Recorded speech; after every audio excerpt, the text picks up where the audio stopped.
சொல்கிறாருல, இருடா உங்களுக்கு 6 மாதத்தில் இருக்குது பார்த்துப்போம் அப்படின்னு நீங்கள் சாப்பிடாத 6 மாதத்தில் உங்களுக்கு இருக்கு பாருங்க. ஆர்கே நகர்மணி ஒரு டீசென்ட் இல்லாத ஒரு பேச்சு. இவங்கக்கிட்ட மீடியா டைம் வேஸ்ட் பண்ணுறாங்க அப்படின்னு தான் நான் சொல்லுவேன். ஏன்னா நாட்டில் எவ்வளவோ பிரச்சனை நடந்துட்டு இருக்கு. அதை பற்றி பேசாமல் வந்து தாவேகா தலைவர் என்ன பண்ணுறாரு, எங்கே போயிருக்காரு, இதெல்லாம் வந்து ஒரு பொழப்பா நான் கேட்குறேன். தமிழ்நாட்டில் எவ்வளோ பிரச்சனை நடக்குது, அதை பற்றி பேசுங்க. இதே ஒரு பொழப்பை வச்சுக்கிட்டு இதில் வர காசை வச்சு சம்பாதிச்சுக்கிட்டு இதெல்லாம் ஒரு பொழப்பா நான் கேட்குறேன். இதெல்லாம் என்ன, இதெல்லாம் வாய்க்கூசில அந்த மாதிரி பேசும்போது ஒரு மரியாதை பேச்சு கிடையாது. ஒரு லேடிஸ் வேற இதில் வேற.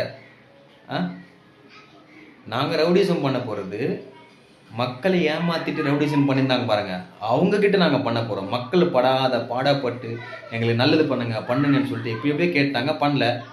நாங்கள் எப்படி கேட்கணுமோ அந்த முறையில் கேட்போம். அதுதான் ஆதவ அர்ஜுனன் அவர்கள் சொல்லியிருக்கோம். நன்றி.